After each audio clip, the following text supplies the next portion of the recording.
आज हम जो है क्लासिफिकेशन पढ़ेंगे, which is another problem in supervise learning.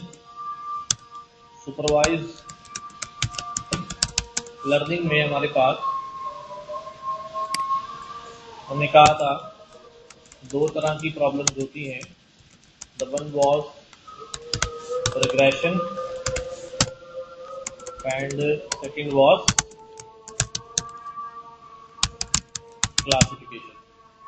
अच्छा, रिग्रेशन के हवाले से आप लोगों को जो है एक असाइनमेंट मिलेगा, ठीक है, और उसको कंप्लीट करना होगा। हो सकता है कि स्ट्रीमलीड के थ्रू इंटरफेस भी बनाना पड़ जाए, ठीक है, वो आप क्रिएट करा सकते हैं किसी से, जीपीटी वगैरह से, कोई ऐसा मसला नहीं है। और मॉडल भी आप जीपीटी से बना लें, कोई मसला नहीं है। But we will have to achieve certain level of accuracy और परफॉर्मेंस जो है वो अचीव करना होगा, और चीज़ों को एक्सप्लेन करना होगा, ठीक है। वो सब डिस्क्रिप्शन में लिखा हुआ होगा ताकि जो रिजल्ट्स आ रहे हैं वो आप एक्सप्लेन कर सकें।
अच्छा जी, तो हम क्या करने जा रहे हैं अभी? क्लासिफिकेशन। What is classification? पहले हम वैसे ही बात करते हैं। वर्ड सुना हुआ है क्लासिफिकेशन? हाँ, कहाँ सुना है? जैसे बायोलॉजी में पढ़ा था, दो क्लासेस होती हैं, कौन सी? एनिमल क्लास और प्लांट। हाँ, याद है? मुझे कोई तरह से याद है। और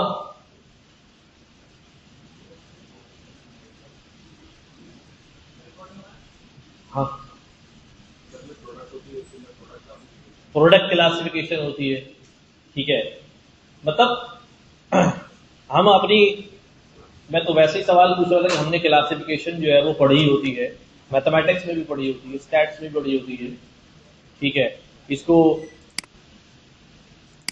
क्लासिफाई करना, चीजों को क्लासिफाई करना, क्लासिफाई करना मतलब अलग अलग करना, उनकी कैटेगरीज में क्या करना? सेपरेट करना, सॉर्ट करना, ठीक है।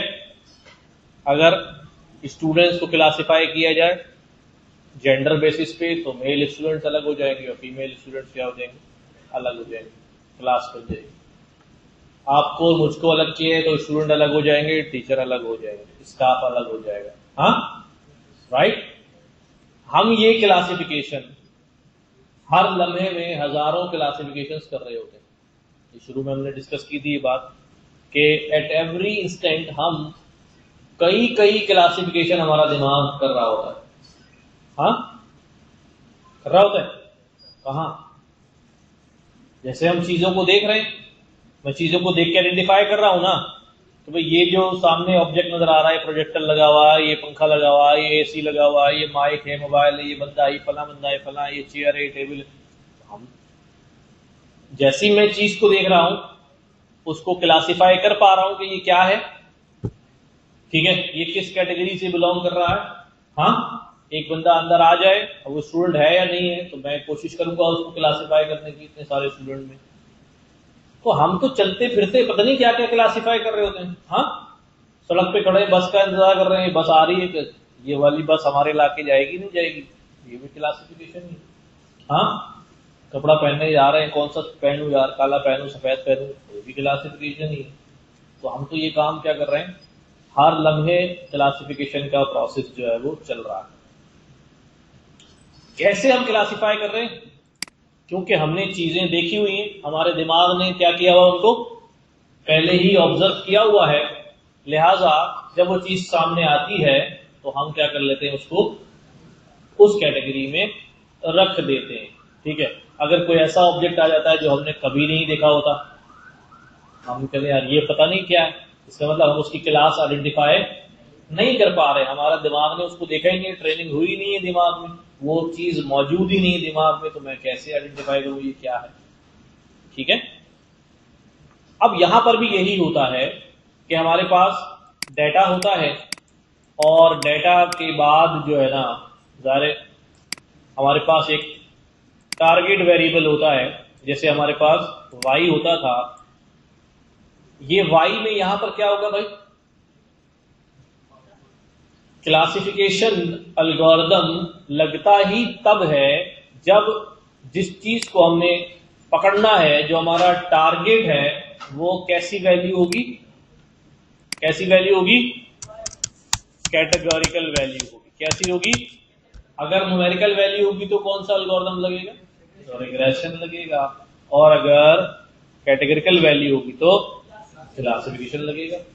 क्योंकि वहां मुझे ये नहीं बताना कि भाई इसकी उम्र कितनी है, बल्कि बताना ये है कौन, मेरा दोस्त है या नहीं है, स्टूडेंट है या नहीं है, या ये जो बंदा अंदर आ रहा है, इतने सारे लोग यहाँ काम कर रहे हैं, teacher, staff, student, management, guard. अब जैसे बंदा अंदर आया तो मैं उसको देख के फौरन उसकी क्लास प्रेडिक्ट करूंगा कि इधर ये गार्ड है, ये स्टूडेंट है, ये टीचर है, ये स्टाफ है, क्या है। सही है। तो क्या बात याद रखनी है कि जब भी हमारे सामने कोई प्रॉब्लम लाया जाएगा कि यार इसका सॉल्यूशन दो, तो हम जब उसका सॉल्यूशन ढूंढ रहे होंगे तो सबसे पहले ये देखेंगे ये प्रॉब्लम है कौन सा, ये सुपरवाइज प्रॉब्लम है या अनसुपरवाइज है। अच्छा आपने कहा भाई डेटा दिया हुआ है, लेबल भी है, तो इसका मतलब ये कौन सा प्रॉब्लम है, सुपरवाइज प्रॉब्लम। फिर आप देखेंगे जो डेटा दिया हुआ उसका लेबल जो है वो कैसा है, यानी ये सुपरवाइज में क्लासिफिकेशन है या रिग्रेशन है। आपने कहा यार कैटेगरीज दी हुई है, प्रोडिक्ट करना है, बताना है कि सामने जो तस्वीर दिखाई जा रही है इंसान है या जानवर है, कुत्ता है या बिल्ली है। इसका मतलब है कोई नंबर प्रेडिक्ट नहीं करना, बट कि हमने उसका नाम या कैटेगरी प्रेडिक्ट करनी है, तो इसका मतलब क्या हो गया, वो क्लासिफिकेशन प्रॉब्लम। तो यहां तक पहुंचे कि प्रॉब्लम आएगा, डेटा को देखेंगे, टारगेट को देखेंगे, देन वी विल डिसाइड कि ये प्रॉब्लम कौन सा है। अब क्लासिफिकेशन के लिए एल्गोरिथम कौन सा लगेगा, ठीक है। There are so many algorithms. जो क्लासिफिकेशन एल्गोरिथम बने बाद में उनको रिग्रेशन एल्गोरिथम में भी कन्वर्ट किया गया, ठीक है। जैसे हमारे पास, मैं यहां पर अगर सिर्फ सर्च करूं क्लासिफिकेशन एल्गोरिथम्स, तो we will find a long list of algorithms. क्या नजर आ रहा है यहां पर, logistic regression, K nearest neighbor classifier, decision tree classifier, random forest classifier, support vector machine classifier, neural network या CNN classifier। ठीक है, इसके अलावा भी है। अब ये जो K nearest neighbor classifier है ना, K nearest neighbor regressor भी मौजूद है। ठीक है, इसी तरह डिसीजन ट्री क्लासिफायर है, तो डिसीजन ट्री का रिग्रेसर भी बना दिया है बाद में, रैंडम फॉरेस्ट का रिग्रेसर भी बना दिया है, सपोर्ट वेक्टर मशीन का रिग्रेसर भी बना दिया है। समझ रहे बात? तो काफी सारे हमारे पास जो है वो क्लासिफिकेशन एल्गोरिथम्स मौजूद हैं जो हम इस्तेमाल कर सकते हैं। कब कौन सा एल्गोरिथम इस्तेमाल करना है ये समझने में थोड़ा वक्त लगता है, बट लेकिन ये काम आहिस्ता आहिस्ता बंदे को समझ में आ जाता है। ये जितने एल्गोरिथम यहाँ आ रहे हैं सारे ही हमने पढ़ने हैं, हम कंप्लीट नहीं पढ़ेंगे, लेकिन यहाँ जितने आ रहे हैं, ये 5 आ गए, 6 रैंडम फॉरेस्ट आ गया, तो ये 6 एल्गोरिथम यहाँ, ये 6 तो लाजमी पढ़ने। इसके अलावा एक्जी बूस्ट है, एडा बूस्ट है, ठीक है, और भी एल्गोरिथम हैं। जब आप इतने पढ़ लेंगे तो फिर आप जब आपको क्लासिफिकेशन का प्रोसेस समझ में आ जाएगा, हाउ डज इट वर्क, तो फिर नया कोई भी एल्गोरिथम आपको कोई समझा रहा होगा, यूट्यूब पे देखेंगे, पढ़ रहे होंगे, तो आप समझ लेंगे कि यार ये ऐसे इसको क्लासिफाई कर रहा है। क्योंकि हम सारे एल्गोरिथम नहीं पढ़ सकते, 20-40 एल्गोरिथम जो है ना, लेकिन मेन एल्गोरिथम जो है वो यही है जो हम देख रहे हैं। ठीक है, top machine learning classification algorithm, इनमें हर एल्गोरिथम की कुछ खासियत है। जैसे लॉजिस्टिक रिग्रेशन एक एल्गोरिथम, ये पैरामीटर बेस्ड एल्गोरिथम, इसके अंदर लर्निंग होती है, ट्यूनिंग होती है पैरामीटर की, जैसे रिग्रेशन में हमने देखा। बट के नियरेस्ट नेबरहुड जो है, इसके अंदर कोई पैरामीटर नहीं होता, पैरामीटर नहीं होता, ये डिस्टेंस बेस्ड लर्निंग करता है। ठीक है, इसी तरह डिसीजन ट्री, इसके अंदर भी पैरामीटर नहीं होते, ये ब्रेकेज पे काम करता है, नोड्स पे काम करता है। सपोर्ट वेक्टर मशीन के अंदर भी कोई पैरामीटर लर्निंग नहीं होती कि कोई डब्ल्यू निकालना है, पैरामीटर नहीं, पैरामीटर लेस चल रहा होता है मामला। ठीक है, नेव बायस ये स्टैटिस्टिकल बेस पे होता है, प्रोबेबिलिटी होती है। ठीक है, प्रोबेबिलिटी बेस पे ये फैसला करता है, इसको हम कहते हैं कंडीशनल प्रोबेबिलिटी। ये प्रोबेबिलिस्टिक क्लासिफिकेशन होती है। फिर इसी तरह रैंडम फॉरेस्ट है, डिसीजन ट्री, मल्टीपल ट्रीज को एक साथ लगा देते हैं तो रैंडम फॉरेस्ट बन जाता है। इसके अंदर जो है वो इंसेंबल लर्निंग भी होती है और बैगिंग टेक्निक्स लगती हैं, एक दूसरे की वोटिंग होती है, क्लासिफिकेशन होती है। तो मजे के हैं, एवरी एल्गोरिथम इज जबरदस्त, मजा आएगा। ठीक है, लेकिन आपको समझना है, क्या समझना है? इंप्लीमेंट करना तो टू सिंपल। आपने रिग्रेशन इंप्लीमेंट किया, क्या किया था? सिर्फ एसकेएलएन को बोला यार लीनियर मॉडल दे लो, लीनियर रिग्रेशन, ट्रेंड डेटा दिया, टेस्ट डेटा दिया, आंसर आ गया, उसके अंदर तो नहीं घुसे, कुछ भी नहीं किया। यहां पर भी ऐसे डिसीजन ट्री लेंगे, डेटा देंगे, आंसर आ जाएगा। बट आपको तैयार होना है किसके लिए? कि आप जब कोई सवाल पूछे, आपको उसकी मैथमेटिकल अंडरस्टैंडिंग हो कि वो वर्क कैसे करता है, कैलकुलेशन कैसे होती है। दुनिया बहुत आगे भाग रही है, लेकिन वो बस ऊपर ऊपर तैर रही है ना, बिहाइंड द सीन क्या चल रहा है मोस्ट ऑफ द पीपल जानते ही नहीं। ठीक है, समझ रहे हैं बात को? लोग एजेंटिक एआई में भी काम कर रहे हैं, लेकिन बेसिक डेफिनेशन पूछो टोकन क्या होते हैं तो उसको पता है टोकन समथिंग होती है, लेकिन होते क्या है, बनते कैसे, क्या है बिहाइंड द सीन, टोकन का कॉन्सेप्ट क्या है, कहां से निकला है, पता ही नहीं होता।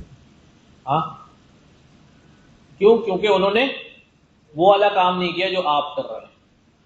ठीक है, आप चल रहे हैं एक सॉलिड फाउंडेशन के साथ, स्ट्रॉन्ग फाउंडेशन के साथ, कि आप जो है ना वो हम हर चीज एक्सप्लोर कर रहे हैं, छोटी से छोटी बात भी जो है ना एक्सप्लोर कर रहे हैं, तो फेल हो जाते हैं इंटरव्यू में। काम कर रहे हैं, अच्छा कर रहे हैं, ठीक है। तो हम चल रहे हैं अपने सबसे पहले एल्गोरिथम की तरफ। कौन सा है वो? अच्छा, इसमें इंक्लूड है logistic regression, decision tree, random forest, support vector machine, KNN, naive bias and more. Each algorithm has unique strength suited for different data sets and problem types. Widely used AI systems for fast, accurate and scalable prediction tasks. ये सारे बहुत इस्तेमाल होते हैं। सबसे पहला algorithm है कौन सा वाला? Logistic regression. क्या है? अच्छा, हमें बहुत अच्छे से समझना है इसको, सही है। जो बात नहीं समझ में आएगी वो आपने पूछ लेनी है कि भाई समझ नहीं आ रही, बार बार पढ़ लेंगे, बार बार पढ़ लेंगे। सबसे पहला तो ये क्लासिफिकेशन एल्गोरिथम है। कौन सा एल्गोरिथम है? बट इसके नाम में रिग्रेशन आ रहा है। इंटरव्यू में एक सवाल ये पूछ लिया जाता है कि ये तो क्लासिफिकेशन एल्गोरिथम, इसके नाम में रिग्रेशन क्यों आ रहा है? क्योंकि ठीक है, नहीं अब ये बस हवाई बात है, इसको समझ लेंगे तो अच्छे से आंसर दे सकते। सही है, सही कह रहे हो, लेकिन ये हवाई बात है। देखो ऐसा हुआ जब रिग्रेशन,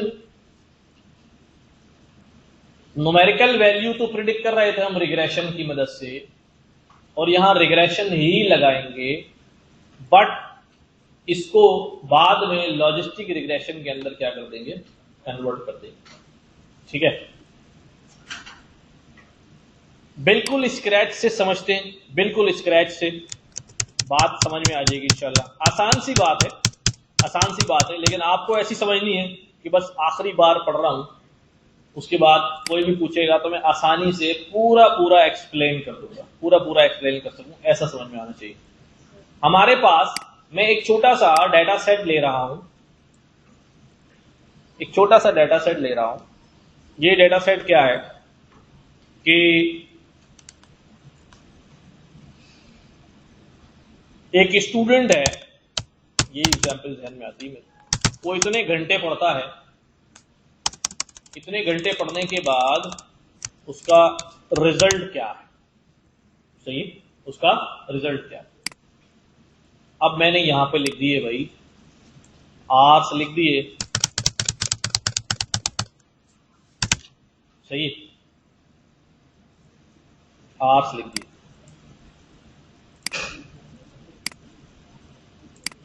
और रिजल्ट भी यहां लिखना शुरू कर दिया।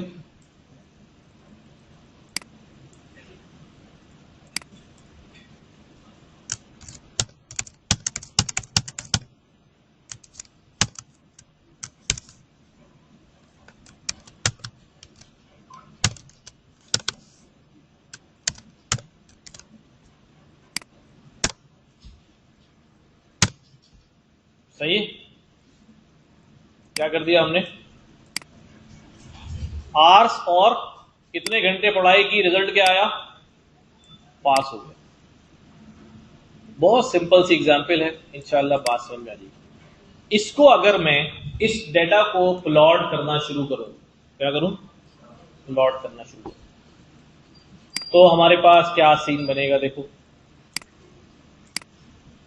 कोई भी बात किसी भी पॉइंट पे नहीं समझ में आए, जस्ट रेज क्वेश्चन।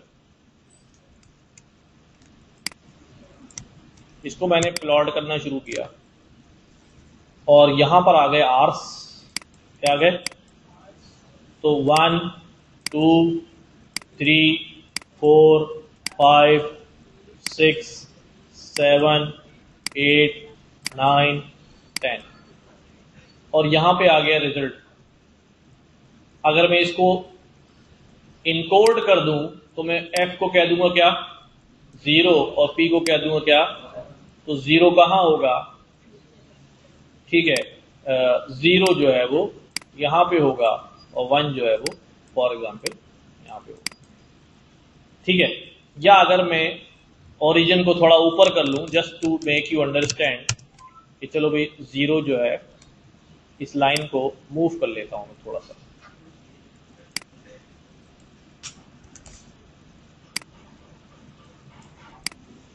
यहां लगा। सही, 0 जो है वो कहां है? ये रहा, और 1 जो है वो ये रहा। सही है, तो अब 0 घंटे पड़ेगा तो रिजल्ट क्या है? हाँ, 0 यानी फेल ही है, तो ये यहां पर आ गया। 1 घंटे पे क्या है भाई? 2 घंटे पे क्या है? 3 घंटे पे क्या है? 4 घंटे पे 5 घंटे पे, 6 घंटे पे, 7 घंटे पे, ये कहां चला जाएगा? 8 घंटे पे, 9 और 10 पे क्या हो गया भाई? सही, ये डेटा प्लॉट हो गया। सही है, ये डेटा प्लॉट हो गया। ऐसे ही आएगा ये डेटा, क्योंकि वो कैटेगरिकल वैल्यूज हैं 0 1, तो 0 सारे में बीच में कंटिन्यूस नहीं आ रहा। ये क्या नहीं हो रहा? Data is not continuous. जब कंटिन्यूस नहीं है तो फिर क्या है? कैटेगरी है। कंटिन्यूस डेटा होता तो न्यूमेरिकल रिग्रेशन प्रॉब्लम होता। बट अभी हम अज्यूम कर रहे हैं कि यार हमारे पास जो है ना, हमारे पास हमें पता ही नहीं है क्लासिफिकेशन एल्गोरिथम भी कोई चीज होते हैं। इधर आ जाओ, इधर आ जाओ। हमें पता ही नहीं है कि क्लासिफिकेशन एल्गोरिथम, हमें तो रिग्रेशन ही पता है। अब मैं क्या करने लगा हूं, समझो जरा। अब मैं करने लगा हूं कि एक रिग्रेशन लाइन ड्रॉ करने लगा हूं। इसको रिग्रेशन से सॉल्व कर रहा हूं। क्या कर रहा हूं? इसको रिग्रेशन से सॉल्व कर रहा हूं। और एक रिग्रेशन लाइन जो है वो हम क्या कर रहे हैं भाई? ड्रॉ कर रहे हैं। तो कहां होनी चाहिए? यहां पे, यहां पे लाइन तो ड्रॉ हो जाएगी, लाइन तो ड्रॉ हो जाएगी। कहां होनी चाहिए? यहां होनी चाहिए, यहां होनी चाहिए, थोड़ा सा और ऊपर होनी चाहिए, इसको थोड़ा और नीचे होना चाहिए। अच्छा, मैंने रिग्रेशन लाइन ड्रॉ कर दी, ड्रॉ कर दी। अब देखो, ये रिग्रेशन लाइन जब ड्रॉ हो गई, एक प्रॉब्लम तो इसके अंदर है, वो हम बाद में देखेंगे। ये जब रिग्रेशन लाइन ड्रॉ हो गई ना, तो रिग्रेशन लाइन तो कंटिन्यूस लाइन है ना,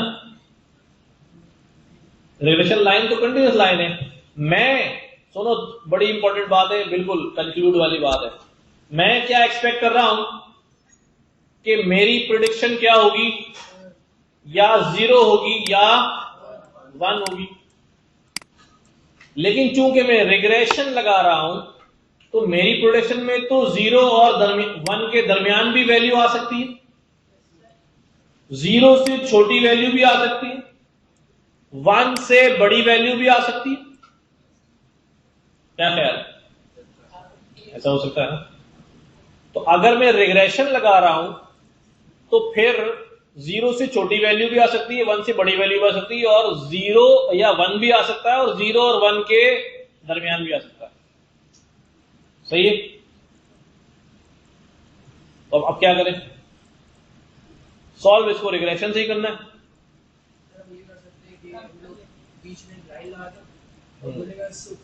ठीक है, अब इनका सॉल्यूशन देखो। इन्होंने कहा कि यार मैं क्या करता हूं, एक थ्रेशोल्ड लाइन लगा देता हूं 0.5 पे, कि भाई 0.5 से अगर बड़ी होगी तो क्या हो जाएगी? पास हो जाएगी, और 0.5 से अगर छोटी होगी तो क्या हो जाएगी? फेल हो जाएगी। लेकिन जो 1 से भी बड़ी है उसका क्या करूं, और जो 0 से भी छोटी है उसका क्या करूं? अब यहां पर क्या किया? अब यहां पर क्या किया? यहां पर इसी रिग्रेशन के अंदर, तवज्जो रहे बिल्कुल इधर, इसी रिग्रेशन के अंदर यहां पे क्या किया? एक नई चीज इंट्रोड्यूस करवाई। ठीक है, एक नई चीज इंट्रोड्यूस कराई जिसको हम कहते हैं एक्टिवेशन। क्या? Activation function. क्या कहते हैं? Activation function. क्या इंट्रोड्यूस कराया? Activation function. अच्छा, ये एक्टिवेशन फंक्शन क्या था?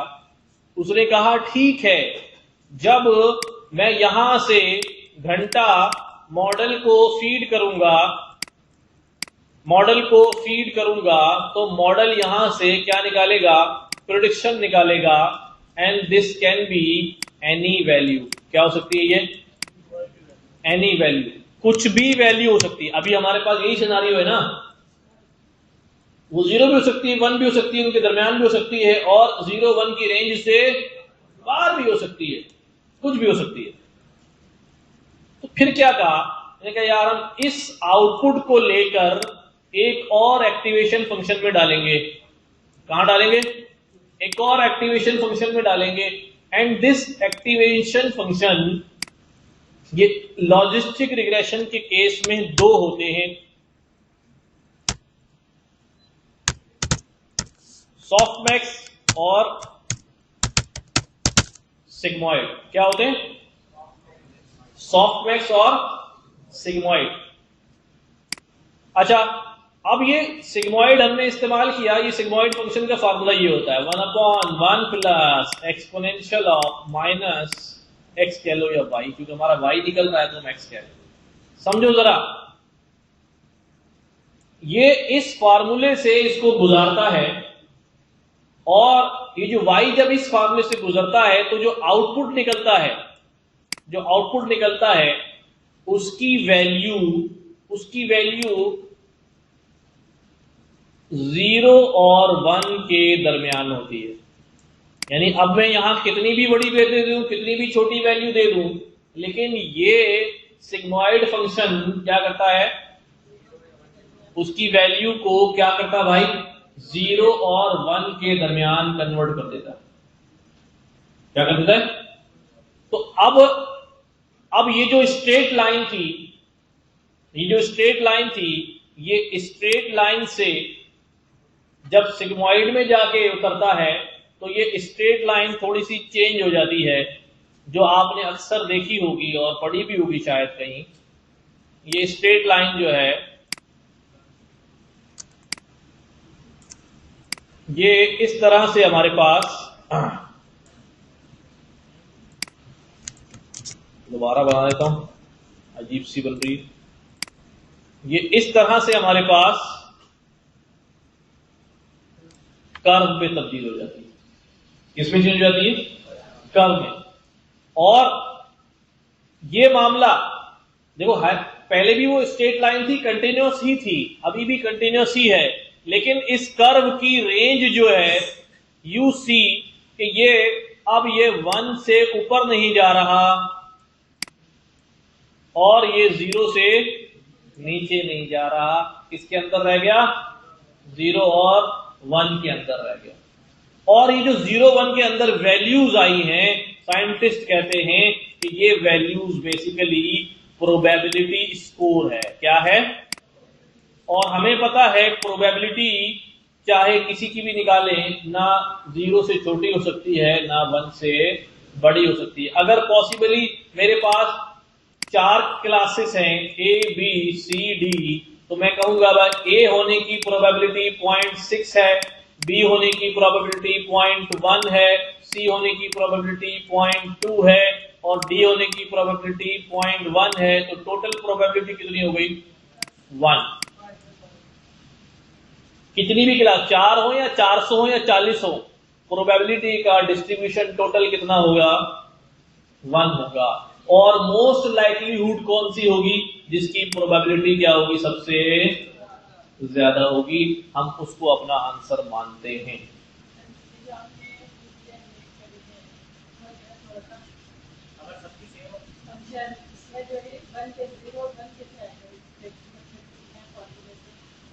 सबर हाँ, अगर सबकी सेम कितनी आ जाए? 0.6 आ जाए। सपोज करने के हमारे पास 10 वैल्यूज है, सबकी 0.1 आई है। हाँ, ऐसा हो सकता है, ऐसा हो सकता है, टाई हो जाता है, रिजल्ट गलत हो जाता है। 2 ही क्लासेस से दोनों कह रहा है या आधा कुत्ता आधा बिल्ली, समझ नहीं आ रहा। हमने तस्वीर ही ऐसी दी कि मुंह कुत्ते का लगा हुआ, धड़ बिल्ली का लगा हुआ। आजकल एआई जनरेटेड आती है ना ऐसी, तो अब मॉडल बेचारा क्या करेगा? प्रोबेबिलिटी क्या निकालेगा? दोनों क्लासेस को आधी आधी दे देनी चाहिए। होगा, बिल्कुल होगा, कम कम होता है लेकिन हो सकता है, ये भी केस है। अच्छा, अब ये प्रोबेबिलिटी स्कोर आ गया। अब प्रोबेबिलिटी स्कोर पे वाला काम करेंगे जो उन्होंने कहा था। क्या कहा था? कि मैं क्या करूंगा भाई, क्या करूंगा? 0.5 पे एक थ्रेशोल्ड लगा दूंगा कि अगर जिसकी प्रोबेबिलिटी 0.5 से नीचे होगी वो क्या है भाई? 0, और जिसकी प्रोबेबिलिटी 0.5 से ऊपर है वो क्या है? 1। तो हमारे जो कंटिन्यूअस रिग्रेशन का रिजल्ट आ रहा होगा वो बेसिकली क्या हो जाएगा, क्लासिफाई हो जाएगा एज 0 एंड 1। बात समझ में आई? अब ये कह रहा है कि यार सर मुझे यकीन नहीं आ रहा, आप झूठ बोल रहे हैं, इसको करके दिखाएंगे। हाँ, सिग्मॉइड जो है ना वो करके दिखाएं। चलो करके देखते हैं।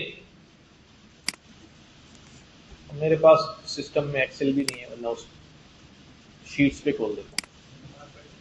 हो गया टाइम? हाँ, नमाज पढ़े वही, चलिए आ जाए फिर इसको करेंगे। हमारे पास हम अपना भी फंक्शन लिख सकते हैं, पर ये मैं बने बनाया यहां पर मिल गया है कि कोई भी सिग्मॉइड की वैल्यू आप दो, यानी एक्स की वैल्यू कोई भी दो जो हमारा वाई है, तो ये जो रिटर्न कर रहा है सिग्मॉइड एक्स वो कितना है। मैं इसके अंदर कोई बड़ी से बड़ी वैल्यू दे दूं, क्या आंसर आ रहा है? 1। कोई छोटी से छोटी वैल्यू दे दूं, क्या आंसर आ रहा है? 0। समझ रहे? एक्स वही जो हमारा आउटपुट निकला है, जिसको हमने वाई कहा हुआ है।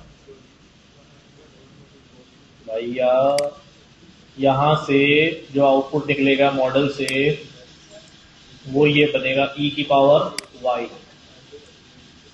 ठीक है, अब वहां x लिखा हुआ है, कोई बात नहीं, कुछ भी लिखा हो, 1/1 प्लस e की पावर y। समझ गए? तो यहां पर भी ये नजर आ रहा है हमें, 1/1 प्लस e की पावर x।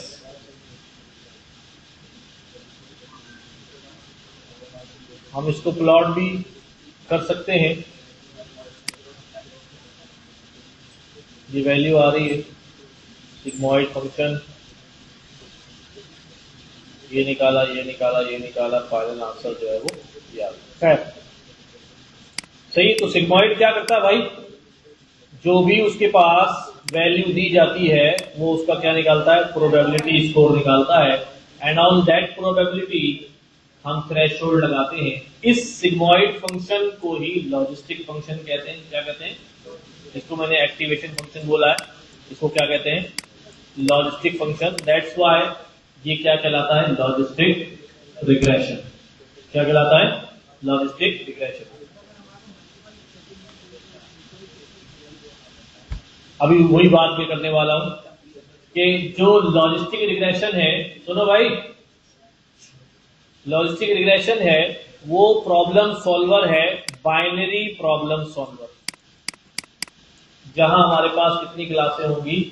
2 क्लासें होंगी। ठीक है, यानी बाइनरी क्लासिफिकेशन में हम लॉजिस्टिक रिग्रेशन का इस्तेमाल करेंगे।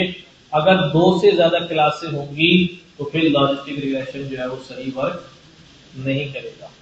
ठीक है, जैसे हमने अभी थोड़ी देर पहले हम देख रहे थे इसमें। ठीक है, ये हमारे पास वैसे ही है डेटा, प्लस और माइनस थ्रेशोल्ड बना हुआ है। is a linear classification term that estimates the probability data point belonging to a particular class using sigmoid function. Despite the name, it is primarily used for, नाम पे ना जाना, ये कौन सा एल्गोरिथम है? क्लासिफिकेशन एल्गोरिथम है। ठीक है, works well when classes are linearly separable, output probabilities rather than direct class labels, simple and computationally efficient. Advantages क्या है? this limitation क्या है? Struggles with non-linear, sensitive to outliers। ठीक है, यानी अगर मल्टीपल क्लासेस होंगी तो फिर वो लीनियर नहीं रहेगा, वो हमारे पास कुछ और बन जाएगा। सबको समझ में आई क्या हो रहा है? जब कभी भी मैं लॉजिस्टिक रिग्रेशन की या सिग्मॉइड फंक्शन की बात करेंगे हम, तो हमें एक ही डायग्राम नजर आएगी वहां पर। कौन सी वाली? यही के लीनियर लाइन जो है वो क्या हो जाती है? कर्व में तब्दील हो जाती है। ठीक है, ये फंक्शन क्या कर देता है? उसको कर्व में चेंज कर देता है, प्रोबेबिलिटी स्कोर निकाल देता है। ज्यादा इनपुट फीचर्स ज्यादा, इनपुट फीचर्स का तो हमें कोई काम ही नहीं करना ना, वो तो हमारे पास तो जो आउटपुट आया है उसको लेके जा रहे हैं, वाई को लेके जा रहे हैं सिग्मॉइड में ना, या एक्स को लेके जा रहे हैं, वाई को लेके जा रहे हैं। ये जो हमारे पास एक साइन है, ये किसका है? वो जो उसके ऊपर 0 के ऊपर साइन लगी हुई है, साइन का नाम कहाँ? ये करके डाली है। यहाँ पिक्चर में वो जो डिफाइन हो रहा है क्वेश्चन ये साइन जो लगा हुआ है, इसको हम थीटा नहीं होता, फाई कहते हैं, कुछ भी ना, सिग्मोइड का नाम रखा है उन्होंने। तो व्हाट इज सिग्मोइड, पता चल गया हमें कि भाई sigmoid function mathematical function with characteristics S shaped curve, sigmoid curve जिसे कहते हैं, that maps the real valued number into range between 0 and 1. It is primarily used in machine learning activation function in neural networks और binary classification यानी logistic regression। अगर multiple classes होंगी तो फिर हम सिग्मोइड नहीं सॉफ्ट मैक्स इस्तेमाल करेंगे। क्या इस्तेमाल करेंगे? क्योंकि सिग्मोइड जो है वो क्या करता है, वो दो प्रोबेबिलिटीज रिटर्न करता है, सॉफ्ट मैक्स जो है वो मल्टीपल प्रोबेबिलिटीज रिटर्न करेगा, वो मल्टी क्लासिफिकेशन में इस्तेमाल करेंगे। सही है, सॉफ्ट मैक्स। तो सॉफ्ट मैक्स भी सिग्मोइड का ही नेक्स्ट वर्जन है, बट फॉर मैनी क्लासेस। किसके लिए है? मल्टीपल क्लासेस के लिए है, बाइनरी से ज्यादा क्लासेस हो सॉफ्ट मैक्स फंक्शन की। इनपुट कैटेगरी में देंगे या कैटेगरी में देंगे? क्या इनपुट जो देंगे, जो आउटपुट मिलेगा, इनपुट तो कुछ भी हो सकता है ना, एक्स में तो बहुत सारे फीचर हो सकते हैं, कैटेगरिकल डाटा कुछ भी हो सकता है। आउटपुट के देख के फैसला करना है कि क्लासिफिकेशन है या रिग्रेशन है। सही है। तो मल्टीपल जो है प्रोबेबिलिटी स्कोर जो है इसके पास आते हैं, आउटपुट लेयर ये इतनी सारी प्रोबेबिलिटी रिटर्न करता है, जो सबसे मैक्सिमम होती है उसको हम ले लेते हैं। सही है, चलें इंप्लीमेंट करें। हाँ, इंप्लीमेंट करें। तो इसमें कोई सवाल तो नहीं किसी का? सबको बात समझ में आ गई कि हमने रिग्रेशन लगाया, स्ट्रेट लाइन लगाई, लेकिन चूंकि वो कंटिन्यूअस थी और हमारी जो आंसर्स हैं वो सिर्फ दो हैं, 0 और 1, तो हमने क्या किया, उसको सिग्मोइड में रखा। क्यों सिग्मोइड में रखा? हम उसी पे थ्रेशोल्ड लगा देते। मसला ये था कि वो 1 से भी क्या हो रही थी, रिग्रेशन तो कुछ भी आंसर ला सकता है, 0 से छोटा भी ला सकता है और 0 और 1 भी ला सकता है और 0-1 के दरमियान भी ला सकता है। तो जब सिग्मोइड से गुजारा उसको, तो वो प्रोबेबिलिटी स्कोर बन गए और उसकी मिनिमम वैल्यू 0 है, मैक्सिमम वैल्यू 1 है। और हमने फिर यहां पर डिसाइड किया 0.5 से ऊपर होगा तो वो 0 क्लास से यानी फेल क्लास से बिलोंग करेगा, पास क्लास से बिलोंग करेगा, और 0.5 से नीचे होगा तो फेल क्लास से। ये हमारे मॉडल की प्रेडिक्शन लाइन है, जिसे बाद में सिग्मोइड ने क्या कर दिया, एस शेप में कन्वर्ट कर दिया, कर्व बना दिया, प्रोबेबिलिटी कर्व बना दिया। और जब ये कर्व बन जाएगा तो इसकी रेंज क्या होगी, ये कर्व 0 से 1 से ऊपर नहीं जाएगा, ऐसे सीधा चलता रहेगा, और ये 0 से नीचे नहीं जाएगा, ऐसा सीधा चलता रहेगा। अभी ये लाइन वहां भाग रही थी ना, इसको मोड़ के इसने क्या कर दिया भाई, सीधा कर दिया। यही हमें यहाँ नजर भी आ रहा है, हम बहुत सारे केसेस में देख रहे हैं।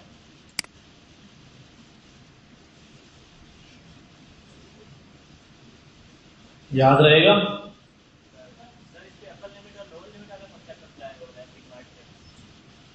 नहीं, सिग्मोइड का अपना ही फंक्शन है, साइंटिस्ट ने बड़ी रिसर्च करके एक ऐसा फंक्शन डिजाइन किया जो उसको प्रोबेबिलिटी स्कोर में कन्वर्ट कर दे। एंड दिस फंक्शन जो है वो इसने बहुत धूम मचाई,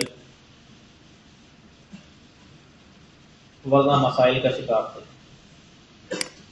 चलते हैं क्लासिफिकेशन प्रॉब्लम की तरफ। और क्लासिफिकेशन प्रॉब्लम में जो हम पहला प्रॉब्लम करने जा रहे हैं वो प्रॉब्लम क्या है भाई, हमारा बाइनरी क्लासिफिकेशन प्रॉब्लम। कौन सा प्रॉब्लम है? Binary classification problem. Binary classification में भी हम कौन सा वाला एल्गोरिथम पढ़ने जा रहे हैं? कौन सा वाला भाई? Logistic regression. ठीक है। तो नाउ इन लॉजिस्टिक रिग्रेशन हम यहां पर अपने मामलात आगे बढ़ाते हैं।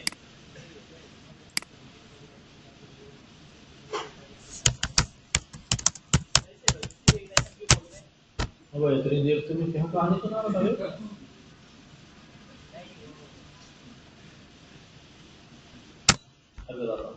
दोबारा बताओ। ये रिग्रेशन लाइन थी। इस रिग्रेशन लाइन का जो आउटपुट था, हमने आर्स इनपुट दिए मॉडल को, मॉडल ने आउटपुट दिया रिग्रेशन में कंटिन्यूस नंबर। इस नंबर को हमने एक लॉजिस्टिक फंक्शन के अंदर पास किया। वो लॉजिस्टिक फंक्शन है, वो ये फंक्शन ये रहा, उसने प्रोबेबिलिटी स्कोर दिए, इसलिए रिग्रेशन प्लस लॉजिस्टिक मिलके क्या बन गए? Logistic regression. ठीक है।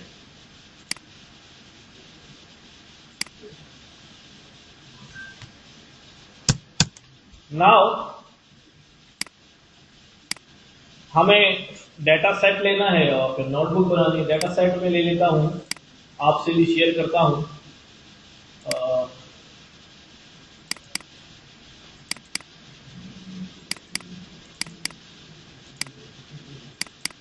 एक आसान सा डेटा सेट लेते हैं।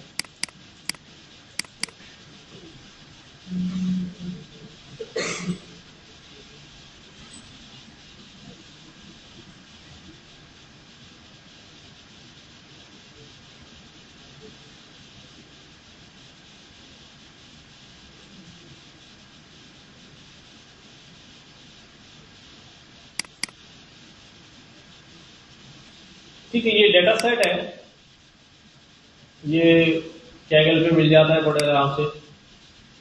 इंडियन फीमर डायबिटीज कुछ करके नाम से आता है। इसके अंदर कुछ कॉलम्स हैं, ठीक है, और इन कॉलम्स में वैल्यूज लिखी हुई है, blood pressure, insulin level, BMI और पीडीएफ फंक्शन, एज। आउटकम में क्या लिखा हुआ है? 1 का मतलब है ये डायबिटीज यस हो गया। सही। तो अब 10 आउटकम है, तो ये रिग्रेशन प्रॉब्लम है या क्लासिफिकेशन है? Classification problem. सही है। कैसा प्रॉब्लम है? Classification problem. ये 10 कन्वर्ट करके लिख दिया गया, वरना यहाँ पर क्या लिखा होता? डायबिटीज यस और डायबिटीज नो।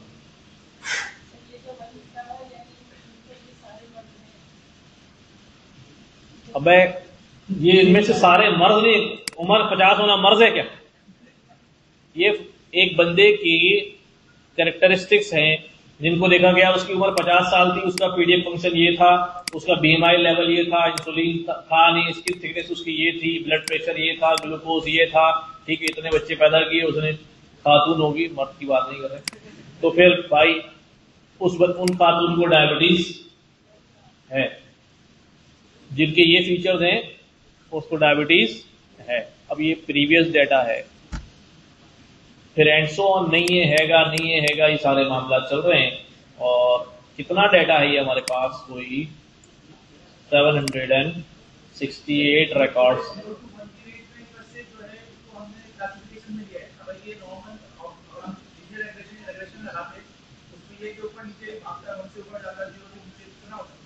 सवाल नहीं आया समझ में, कौन भागता किसकी?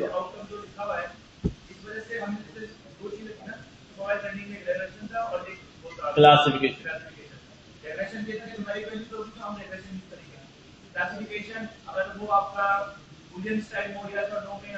यस नो, पास फेल, बीमारी यस नहीं, गधा है, घोड़ा है, चेयर है, टेबल है। 3 भी हो सकते हैं, 5 भी हो सकते हैं कि भाई हमने मॉडल ट्रेन किया घोड़े पर, गधे पर, खच्चर पे, कुत्ते पर, बिल्ली पे। 5 क्लासेस है उसके अंदर। ठीक है। तो अभी चूंकि अब बाइनरी की बात करें इसलिए 5 में मैं जा ही नहीं रहा हूं। अभी समझ लो कि हमारे पास सिर्फ 2 ही क्लासेस हैं, बीमारी है या बीमारी नहीं है। वो भी किसी ने कन्वर्ट कर दिया होगा डाटा में, तो 10 लिखा हुआ आ रहा है, वरना आमतौर पर यहाँ पे यस और नो लिखा होता है, हमें खुद उसे इनकोड करना पड़ता है। जैसे हम लैम्डा फंक्शन लगा के या रिप्लेस करके 10 कर लेते हैं, क्योंकि हमें कन्वर्ट तो करना है, कोई भी टेक्स्ट डेटा होगा वो नंबर में कन्वर्ट करना। तो इस डेटा को लोड करते हैं, ठीक है, और डेटा सेट शेयर कर दूं आपसे, व्हाट्सएप ग्रुप पे देता हूं। कौन सा नंबर है हमारा? 29। एयरफोर शेयर यार, मैं कनेक्टेड हूं अपने मोबाइल से, मैं देखता हूं अगर नेट चल रहा है।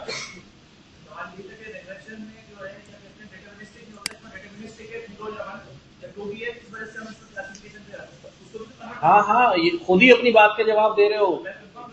हाँ हाँ, खुद ही कि भाई जहां सर्टेन वैल्यू है कि यही होगा, दरमियान की कोई चीज नहीं हो सकती, ठीक है। तो फिर वो डिस्क्रीट वैल्यू होती है, वो है। और यहाँ डिस्क्रीट से भी ऊपर है, या कैटेगरिकल वैल्यू है, ठीक है।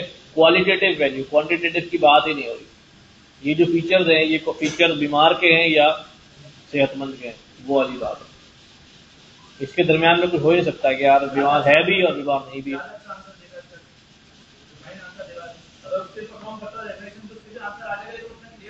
नहीं नहीं नहीं नहीं, अब मैं आपसे कह रहा हूं, दोबारा हम पीछे चलते हैं। मैं आपसे कह रहा हूं कि यहां 0 1 लिखा हुआ है, रिग्रेशन प्रॉब्लम लगाओ। तो आप मुझे बताओ, खुद ही बताओ कि रिग्रेशन में क्या आंसर आएगा। रिग्रेशन तो कोई भी कंटिन्यूस आंसर प्रिडिक्ट कर देगा। फॉर एग्जाम्पल उसने कह दिया कि आंसर 0.6 है। अब हमारे पास तो दो ही कैटेगरी है, 0 या 1। अब 0.6 को क्या करूं मैं, 0 बोलूं या 1 बोलूं? अच्छा चलो, उसने प्रिडिक्ट कर दिया 10.5, कर सकता है। अब क्या करूं? तो रिग्रेशन से क्लासिफिकेशन हो नहीं पा रही थी, तो इसी चीज को आगे बढ़ाया। ये जो 10.6 आंसर आया, इसको कहां घुसा दिया? सिग्मॉइड में डाल दिया। तो सिग्मॉइड ने उसको स्क्वेज कर दिया। क्या कर दिया? दबा दिया। और किस रेंज में ले आया? 0 और 1 के दरमियान। अब ये तो कंफर्म हो गया कि 1 से बड़ा नहीं होगा, 0 से छोटा नहीं होगा, लेकिन इनके दरमियान तो हो सकता है। अब फिर हम फंसे नहीं, तो फिर वहां पर लगाता है वो थ्रेशोल्ड कि 0 1 के दरमियान अगर 0.5 से नीचे है तो वो 0 कंसिडर होगा, 0.5 से ऊपर है तो वो 1 कंसिडर होगा। यही बात हमने डिस्कस की थी शुरू से यहां तक कि ये अभी आगे भाग रहा है, बहुत आगे भाग रहा है, ये भी बहुत नीचे भाग रहा है। तो जब इस पे सिग्मॉइड लगाया तो इसने इसको स्क्वेज करके क्या कर दिया, देखो ऐसे फ्लैट कर दिया कि ये अब 1 से ऊपर नहीं जाएगी लाइन और ये 0 से नीचे नहीं जाएगी लाइन, यानी ये वाला पोर्शन क्या हो गया। लेकिन अभी इस पोर्शन का फिर मसला है कि जवाब यहां भी आ सकता है, यानी बिटवीन 0 एंड 1। तो हमने यहां पर क्या लगाया? थ्रेशोल्ड। थ्रेशोल्ड लगा। नाउ डाटा मैंने शेयर कर दिया है, डाटा लोड करते हैं।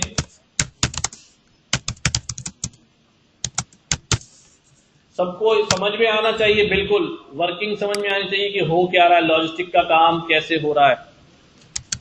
तो let's see, data is equal to PD dot read CSV, नाम है diabetes dot CSV, and data dot head, ये आ गया हमारे पास। सही है। अब हम वही सारे स्टेप करने हैं जो हमने वहां काफी अच्छी डिटेल में किए हैं। क्या क्या भाई? सबसे पहले x और y अलग करना है। तो क्या लिखूं यहां पर? x बराबर होगा डाटा डॉट ड्रॉप, क्या ड्रॉप करना है? आउटकम एक्सिस 1, और y में क्या आ जाएगा? Data dot outcome. सही। आजा, हम इससे पहले कुछ चीजें चेक कर सकते हैं कि क्या कोरिलेशन आ रहा है, कौन सा ज्यादा कोरिलेटेड फीचर है, कौन सा क्या। ठीक है, अभी जाने दो, अभी हम अज्यूम कर रहे हैं सब अच्छा है। मॉडल की तरफ चलते हैं। फ्रंट टैच स्प्लिट करना है। हाँ, तो क्या करते हैं भाई? एसकेलम फ्रंट टैच स्प्लिट,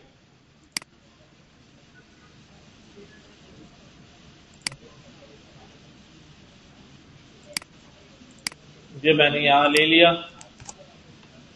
ठीक है। 20% रैंडम स्टेट फ्रंट टैच स्प्लिट, डन। ये ट्रेंड टैच स्प्लिट भी हो गया। सही है। अब क्या करना है मुझे? From sklearn dot linear model import logistic regression. सही है, इसका मॉडल क्रिएट करते हैं। मॉडल बराबर है लॉजिस्टिक रिग्रेशन। ठीक है, ये आ गया हमारे पास।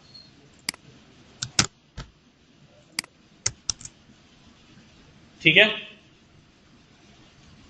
इसमें पेनल्टी L2 है, टॉलरेंस लेवल दिया हुआ है C दिया, फिर अभी ये सब आहिस्ता आहिस्ता आपको क्लियर हो जाएंगे। अभी डिफॉल्ट वैल्यूज पे चलते हैं। मॉडल क्रिएट हो गया, क्या करते हैं अगला स्टेप, मॉडल को फिट करा देते हैं। मॉडल डॉट फिट, क्या करना है भाई, ट्रेनिंग डेटा के ऊपर x train comma y train, model क्या हो जाएगा भाई, फिट हो गया। हो गया, मॉडल फिट होने के बाद ये सारे पैरामीटर्स पे मॉडल फिट हुआ है, सारी डिटेल आ रही है। ठीक है, अब क्या करना है, ट्रेनिंग डेटा पे प्रेडिक्शन निकालनी है। मॉडल डॉट प्रेडिक्ट किसके ऊपर, एक्स ट्रेन के ऊपर, जवाब में क्या आएगा, वाई प्रेडिक्ट ट्रेन। अब इसने क्या प्रिडिक्ट किए होंगे, इसने प्रिडिक्ट किए होंगे 0 1 0 1 0 1, यानी जो डेटा है वो किसी को कहा होगा है, किसी को कहा होगा नहीं है। अब आपको याद होगा हमने R2 स्कोर में क्या कहा था कि भाई R2 स्कोर तो कभी एक जैसा हो ही नहीं सकता प्रेडिक्शन में। मैं कहूं इसका वेट 78.1 है और मॉडल भी 78.1 बोले, क्योंकि डेसिमल में वैल्यू क्या है कंटिन्यूअस में, बहुत एक भी डेसिमल पॉइंट के आगे पीछे हुआ तो वो कभी भी इक्वल नहीं होता।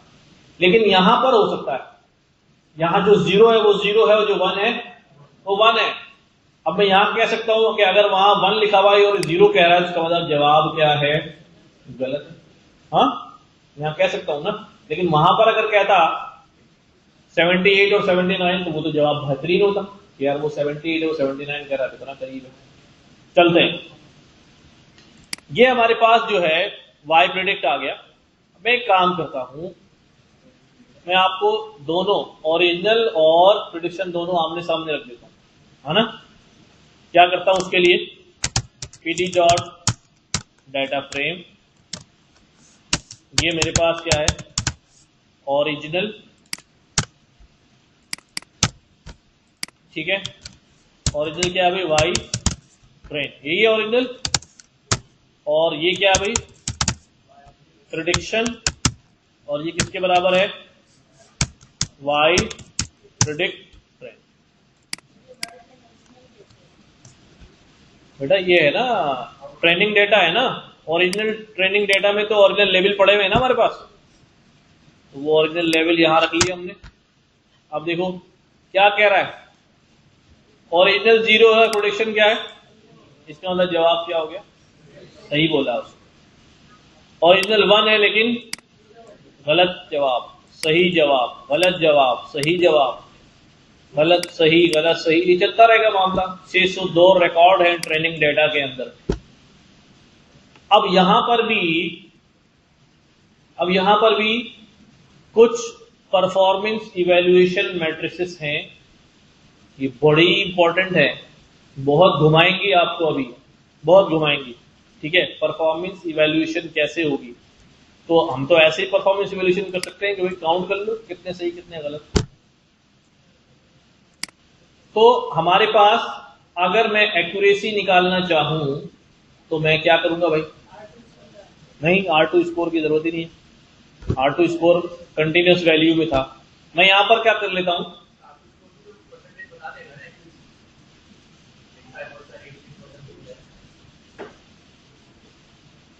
वो कुछ और हो जाएगा, अभी उसको छोड़ो, पहले इधर तवज्जो दो, ये वाली बात रह जाएगी।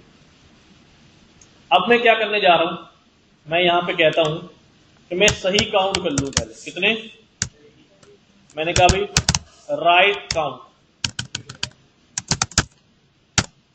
राइट काउंट कौन से होंगे? जहां 0 के सामने 0 होगा और जहां 1 के सामने, यही राइट काउंट होगा ना। और जहां डिफरेंट होगा वो राइट काउंट नहीं होगा। अब मैं क्या करता हूं, मैं काउंट है ये, वो नहीं बता रहा हूं भाई। फॉर, सुनो पर, फॉर ओरिजिनल कॉमा प्रिडिक्शन इन जिप करके Y train comma Y prediction train. सही है। मुझे लूप के अंदर दोनों वैल्यूज पे लूप चलाना था, इसलिए मैंने दोनों को एक ही जगह जिप किया। और अब वाई ट्रेन किस में आ जाएगा? ओरिजिनल में। और प्रिडिक्शन किस में आ जाएगा? प्रिडिक्शन में।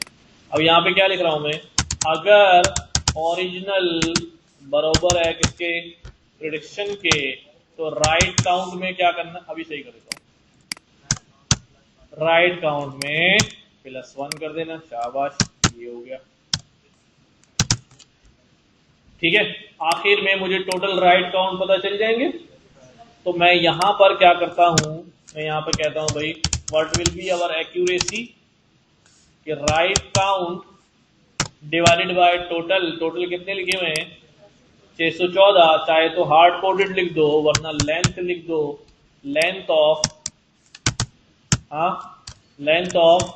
X train. सही है, वो खुद ही हो जाएगा। अब ये यहां पर हो गया। तो अब मैं देखता हूं राइट काउंट कितने हुए? 474 राइट हुए। टोटल कितने थे? 614 में से कितने? 474 क्या हुए? सही जवाब हुए। हमें असल में हम क्या ढूंढते हैं? एक्यूरेसी ढूंढते हैं, विच इज 77.1।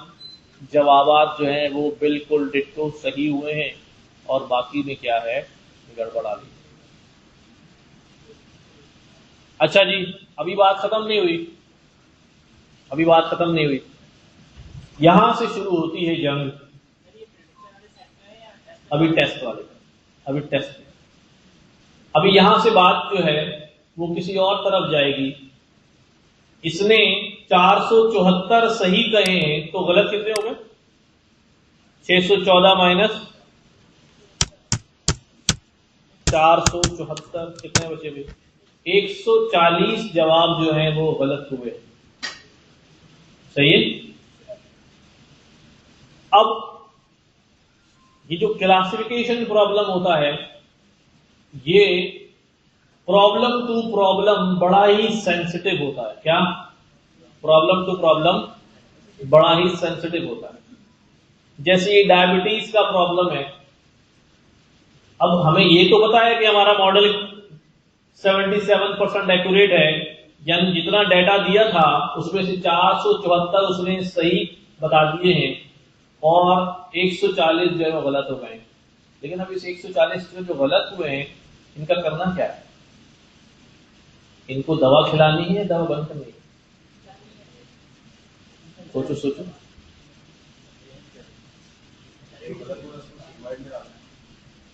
इनको दवा खिलानी है, दवा बंद करनी है। गलत हो गए ना भाई। इसका मतलब ये है, ये भी हो सकता है कि उसने बोला हो कि इसको डायबिटीज है और उसको असल में नहीं हो। ठीक है, तो नहीं बोल के उसने जवाब क्या कर लिया? गलत कह दिया। अब नहीं बोल के तो जवाब तो गलत हो गया। और ये भी हो सकता है कि उसको डायबिटीज ना हो और क्या बोलते डायबिटीज है। तो अब हम क्या करें? दवा खिलाएं या बंद करें? इसका मतलब ये है कि अब हमें मॉडल के क्या करना पड़ेगा? अंदर घुसना पड़ेगा और देखना पड़ेगा कि जो जवाब गलत हुए हैं वो क्यों कर गलत हुए। क्या 0 वालों को 1 बोल दिया है या 1 वालों को 0 बोल दिया है? क्योंकि प्रॉब्लम को हल करने के लिए पहले प्रॉब्लम को समझना पड़ेगा कि प्रॉब्लम है कहां। हाँ, ठीक है, तो फिर उसका हल निकलेगा। मसला समझ में आ रहा है? तो अब ये हुआ कि भाई एक्यूरेसी तो 77% हो गई,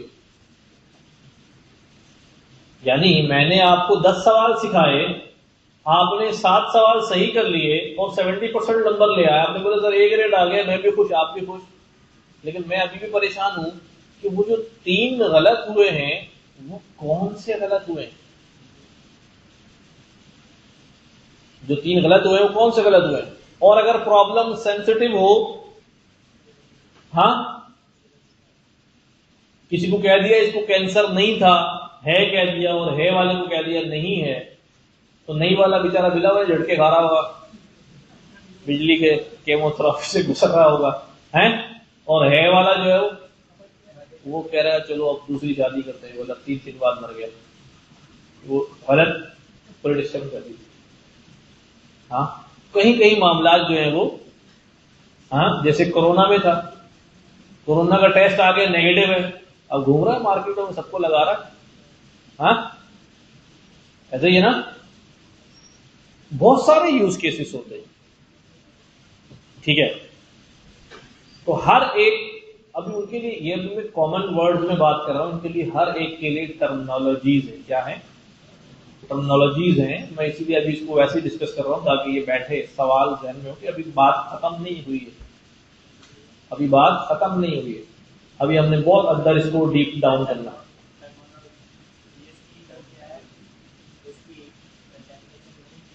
इसको आसान जबान में आज के दौर में हम बच्चे लोग कहते हैं, इसका हैशटैग क्या है? अब तो पता है ना हैशटैग क्या? हाँ, तो अब वो टर्मिनोलॉजीज, जैसे मैं कह रहा हूं यार, ट्रू पॉजिटिव रेट क्या है मॉडल का, फॉल्स पॉजिटिव रेट क्या है, प्रिसिशन क्या है मॉडल का, रिकॉल क्या है, ठीक है, आरओसी कर्व क्या है, एरिया अंडर द कर्व क्या आ रहा है, अभी इतनी सारी चीजें अभी बाकी है। तो ये जो मैंने आपको यहां खुद काउंट करके दिखाया, ये हमें ऐसे नहीं करना है, हमारे पास ये सारी चीजें मौजूद हैं। और अभी सबसे इंपॉर्टेंट चीज आ रही है which is called confusion matrix. क्या? Confusion matrix. कंफ्यूजन का वर्ड आपने सुना है, जब हम कंफ्यूज होते हैं तो कंफ्यूजन मैट्रिक्स क्या होती है? It shows the confusion of model, कि हमारा मॉडल कितना कंफ्यूज है चीजों को सही बोलने में या गलत बोलने में। और ये कंफ्यूजन मैट्रिक्स हमें भी कंफ्यूज कर देती है, ठीक है, लेकिन निकल आएंगे इंशाल्लाह उससे। तो आगे बढ़ता हूं। आगे मैं यहां पर क्या लेने जा रहा हूं कि भाई परफॉर्मेंस इवैल्यूएशन जो है उसको देखते हैं। यहां परफॉर्मेंस इवैल्यूएशन के लिए from sklearn dot matrix import, क्या इंपोर्ट करें? इंपोर्ट करते हैं हम यहां पर मुख्तलिफ चीजें इंपोर्ट करते हैं। हम कंफ्यूजन पैटर्न भी इंपोर्ट कर लेते हैं, और क्या कर लेते हैं अभी, और हम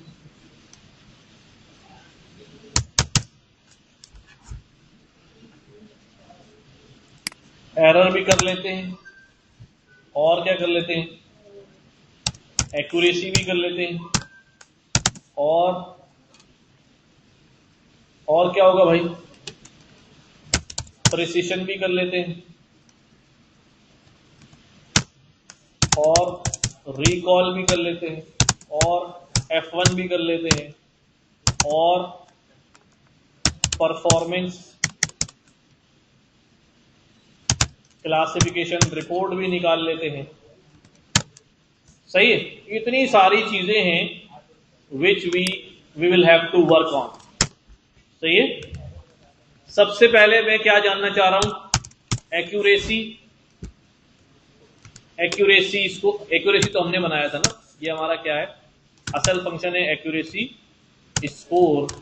इसको क्या दे दूंगा मैं, y original comma y prediction train. तो ये मुझे एक्यूरेसी निकाल के देगा, उतनी आएगी जितनी हमने मैनुअल निकाली थी। हाँ, 77%। अच्छा, अब हमारे पास प्रिसिशन रिकॉल पे हम बाद में जाएंगे। सबसे पहले मैं निकालता हूं कंफ्यूजन मैट्रिक्स। कंफ्यूजन मैट्रिक्स के लिए यही पास किया मैंने, ये कंफ्यूजन मैट्रिक्स आ गया। क्या ये? अब वापस यहां पर आएंगे, लेकिन पहले कंफ्यूजन मैट्रिक्स को हल करेंगे। देखो भाई, ये बड़े कमाल की चीज होती है और हमें बड़ा तंग करती है जब तक समझ नहीं आती, लेकिन फिर समझ आ जाती है तो सही हो जाता है। कंफ्यूजन मैट्रिक्स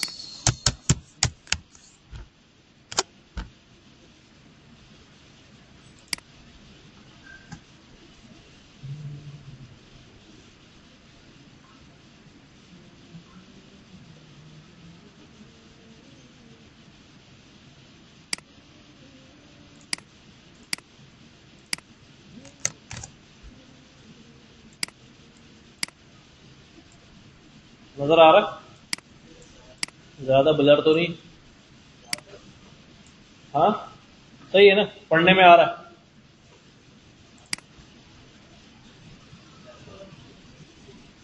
ये लिखा हुआ है predicted value negative positive, actual value negative और पॉजिटिव। सही है। देखो, हमने ये तो देखा कि हमारा जो y है वो समथिंग है। मैं यहां पर अपनी तरफ से कुछ आंसर्स ले लेता हूं।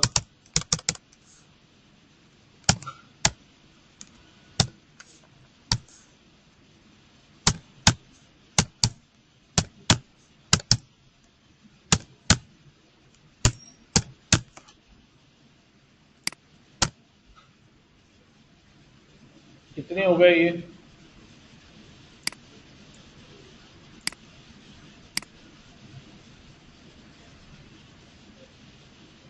दस हो गए। और यहां मैंने क्या कहा कि भाई y प्रेडिक्शन, क्या y प्रेडिक्शन, इसमें क्या अभी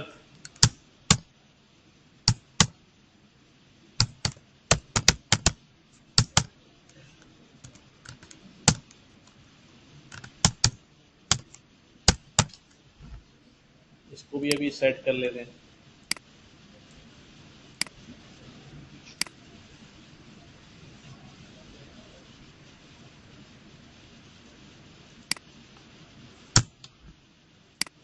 सही। अब हमारे पास क्या हो गया भाई, एक ओरिजिनल है और एक, अच्छा जब एक ओरिजिनल है और एक प्रेडिक्शन है तो मुझे ये बताओ, समझना भाई, सब लोग तवज्जो देंगे, इसकी एक्यूरेसी क्या है? टोटल 10 है, टोटल 10 है। कितने सही हुए? एक ये सही हुआ है, एक ये सही हुआ है, 2, एक ये सही हुआ है, 3, एक ये सही हुआ है, 4, एक ये सही हुआ है, 5, तो ये 50% एक्यूरेट है। सही है। अच्छा, अब आते हैं इसकी तरफ, कंफ्यूजन मैट्रिक्स की तरफ। तवज्जो दो भाई जरा साथ में। यहां लिखा हुआ है ट्रू नेगेटिव। क्या लिखा हुआ है? True negative. इसका पढ़ते कैसे हैं कि एक्चुअल में जवाब क्या था? नेगेटिव था। एक्चुअल में जवाब क्या था? और प्रेडिक्ट भी क्या हुआ है? नेगेटिव। तो ये क्या कहलाता है? True negative. एक्चुअल में क्या था? नेगेटिव, और प्रेडिक्ट भी क्या हुआ है? तो क्या है ये? अच्छा, एक्चुअल में नेगेटिव हो लेकिन प्रेडिक्ट क्या हो गया? पॉजिटिव हो गया, तो ये क्या बन जाता है? False positive. इसी तरह यहां आ जाओ, एक्चुअल में पॉजिटिव था लेकिन प्रेडिक्ट क्या हो गया? नेगेटिव हो गया, तो क्या बन गया भाई?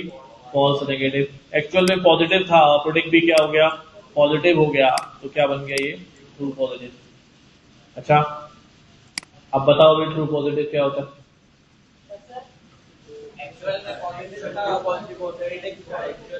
और फॉल्स पॉजिटिव क्या होता है?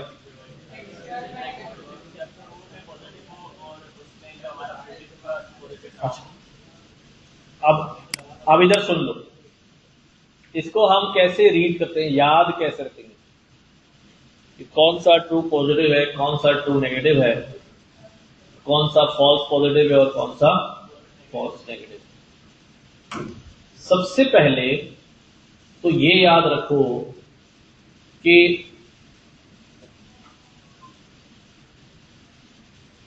हमारे पास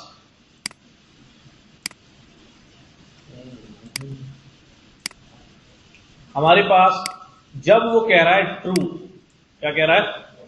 ट्रू, इसका मतलब जवाब क्या हुआ है? सही हुआ। जब वो कह रहा है ट्रू तो इसका मतलब जवाब क्या हुआ है, और जब वो कह रहा है फॉल्स तो इसका मतलब जवाब क्या हुआ है? गलत हुआ। सही है? हाँ, प्रेडिक्शन के और जब कहा ट्रू लिखा हुआ है तो इसका मतलब जवाब सही हो रहा है, फॉल्स लिखा हुआ है जवाब। अब यहां लिखा हुआ है पॉजिटिव, क्या लिखा हुआ है? इसका मतलब ये है पॉजिटिव बोला है, क्या प्रेडिक्ट किया है, और जवाब सही हुआ है, तो एक्चुअल भी क्या है? पॉजिटिव बोल के ट्रू हुआ है तो एक्चुअल में क्या है? पागलों, हो गया कंफ्यूज। पॉजिटिव बोल के उसका जवाब, उसने बोला पॉजिटिव, मैंने कहा ट्रू, तो इसका मतलब मेरे पास भी क्या है? इतनी सी बात है। पॉजिटिव बोल के अगर ट्रू हुआ है तो एक्चुअल में भी क्या है? पॉजिटिव है। और नेगेटिव बोल के अगर ट्रू हुआ है तो इसका मतलब एक्चुअल में भी क्या है? नेगेटिव।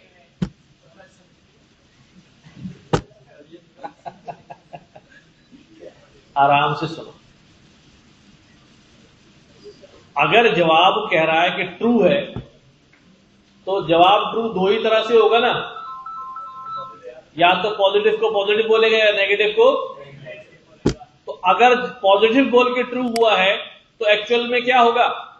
पॉजिटिव होगा ना, जब भी उसका पॉजिटिव बोलना सही हुआ। और अगर नेगेटिव बोल के सही हुआ है तो इसका मतलब एक्चुअल में क्या है? नेगेटिव है, जब भी तो जवाब सही हुआ है। सही है? नेगेटिव बोल के क्या हुआ है?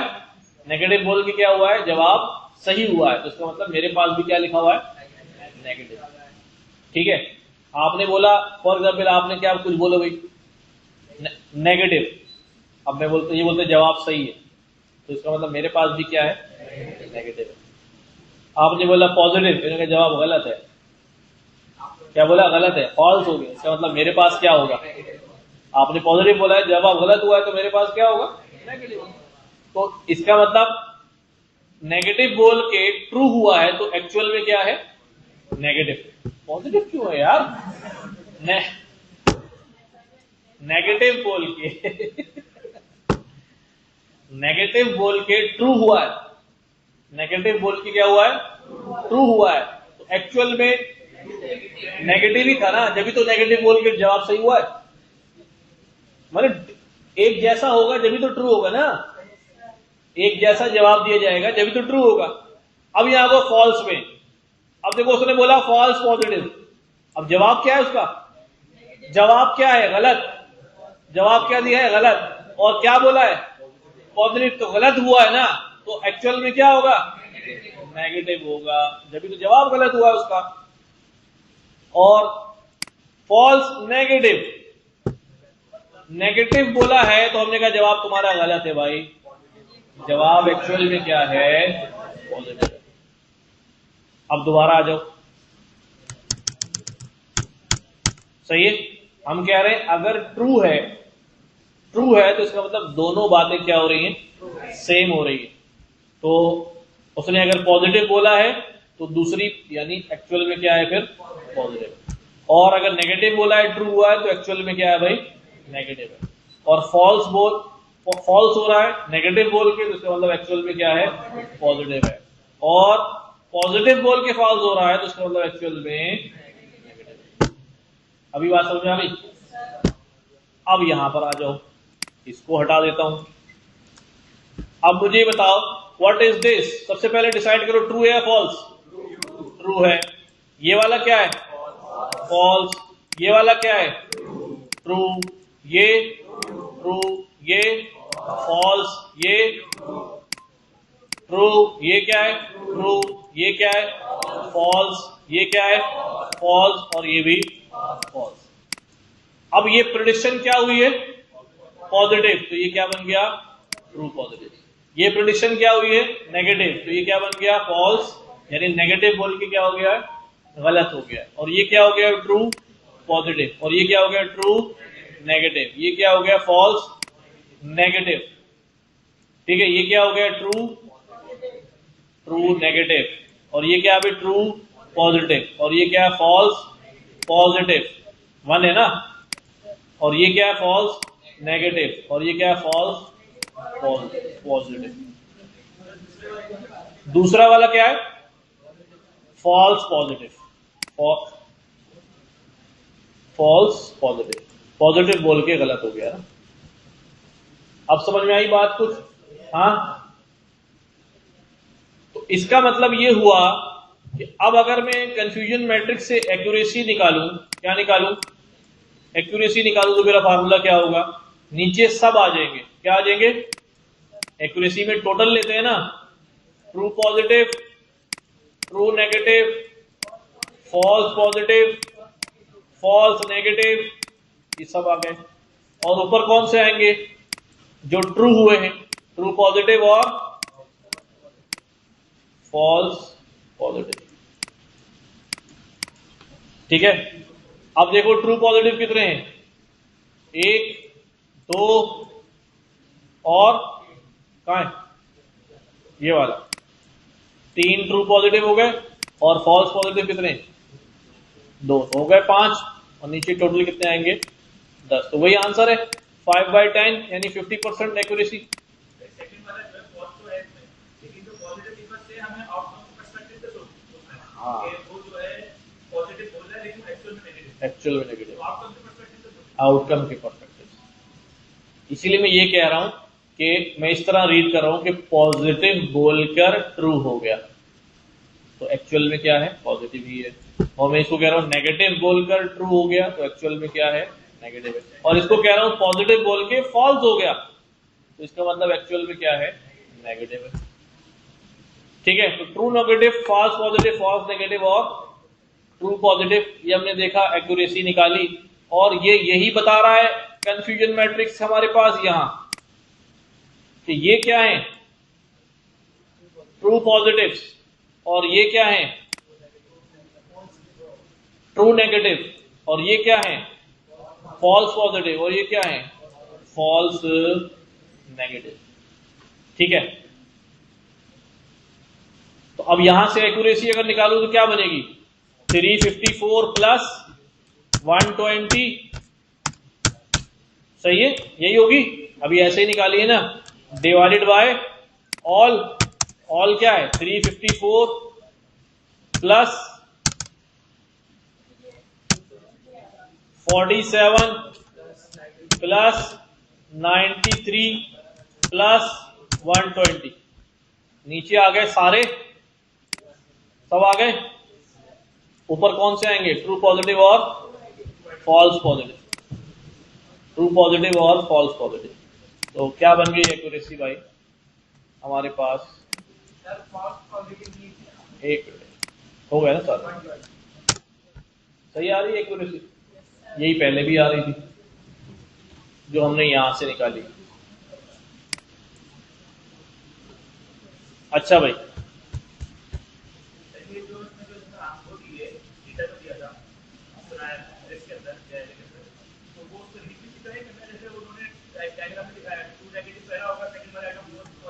नहीं, डायग्राम की सेटिंग्स अलग हो सकती है। जैसे यहां पर ट्रू नेगेटिव लिखा है ना, अब इसको चेंज कर सकते हैं। यहां पर फॉर एग्जांपल मैंने कह दिया भाई ये एक्चुअल है और यहां पर क्या है? प्रिडिक्शन है। ठीक है, और मैंने कहा भाई ये पॉजिटिव वाले हैं और ये नेगेटिव वाले, और यहां पर ये क्या है? पॉजिटिव है और यहां पर क्या है? नेगेटिव। अब एक्चुअल में पॉजिटिव है और प्रेडिक्शन भी क्या है? पॉजिटिव। तो क्या बन गई ये? True positive. तो ये सेटिंग हो सकता है कोई एक्चुअल यहां लिख दे, प्रेडिक्शन ऊपर लिख दे। वह आमतौर पर ये वाली सेटिंग होती है, पहला वाला ट्रू पॉजिटिव लिखता है, ट्रू पॉजिटिव जो है यहां पर आता है।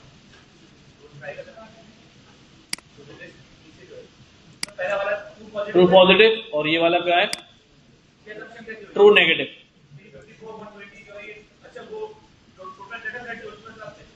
टोटल डेटा सेट में जहां जहां करेक्शन हुई है उसको काउंट किया उसने, तो वो हमें कैसा पता चला 354 ट्रू पॉजिटिव है, 120 जो है ट्रू नेगेटिव? यही मैं बात कर रहा हूं। आमतौर पे जो जनरल सेटिंग होती है वो ये होती है कि एक्चुअल ऊपर होता है, प्रेडिक्शन कहां होती है, नीचे होती है। ठीक है, स्टैंडर्ड सेटिंग यही है, तो जवाब भी वहां पर आ रहा है वो स्टैंडर्ड सेटिंग से ही आ रहा है। ठीक है, हाँ कोई कंफ्यूज करने के लिए उसको चेंज कर दे, प्रेडिक्शन ऊपर कर दे और एक्चुअल साइड में कर दे, तो फिर ट्रू पॉजिटिव वगैरह जो है ना वो शिफ्ट हो जाएंगे। लेकिन बाय डिफॉल्ट जो बिहेवियर है वो यही आ रहा है। और ये पर क्या अभी एक्चुअल में नेगेटिव है और प्रेडिक्शन में क्या है, पॉजिटिव है, तो क्या बनेगा ये फॉल्स नेगेटिव, एक्चुअल में क्या है, नेगेटिव है। और ये क्या बनेगा अभी, एक्चुअल में पॉजिटिव है, प्रेडिक्शन नेगेटिव है, तो क्या बन जाएगा भाई, प्रेडिक्शन नेगेटिव है तो क्या बन जाएगा, फॉल्स, प्रेडिक्शन नेगेटिव है तो फॉल्स नेगेटिव, प्रेडिक्शन नेगेटिव है, प्रेडिक्शन नेगेटिव है, प्रेडिक्शन को देखेंगे ना, प्रेडिक्शन नेगेटिव है इसलिए यानी नेगेटिव बोल के क्या हो गया, फॉल्स हो गया। और यहां पर क्या आएगा भाई, प्रेडिक्शन नेगेटिव है और एक्चुअल में भी क्या है, नेगेटिव है, तो क्या बन गया, ट्रू नेगेटिव। तो ये true positive, false negative, false negative और फॉल्स, ये वाला होगा ना फॉल्स पॉजिटिव, और ये ट्रू नेगेटिव। ठीक है,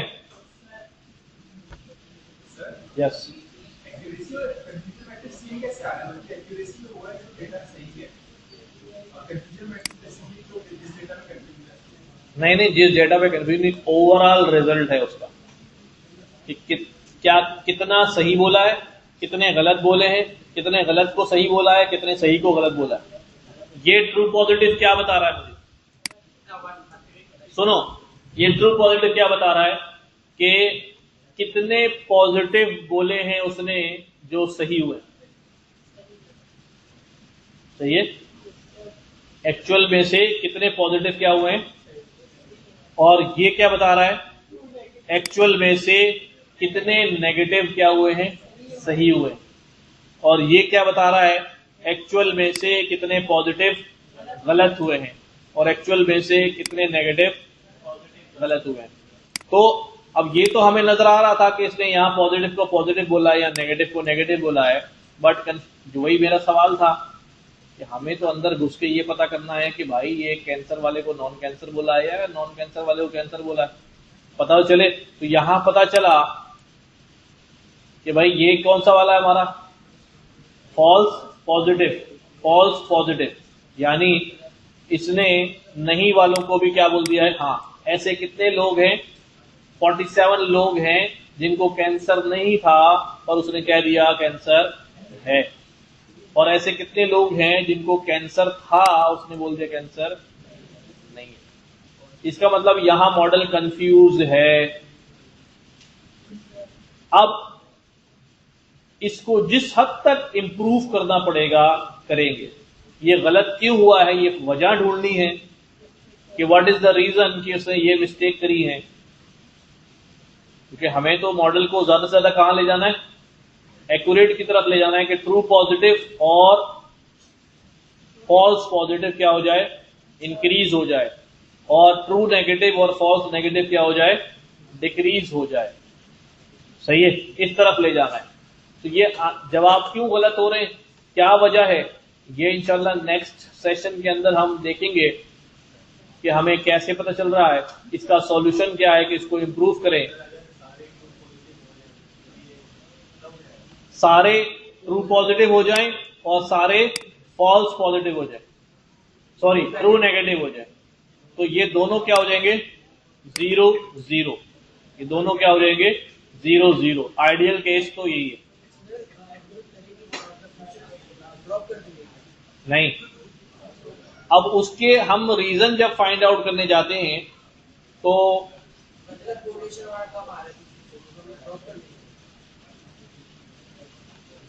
कोरिलेशन से भी जाएंगे, लेकिन सबसे पहले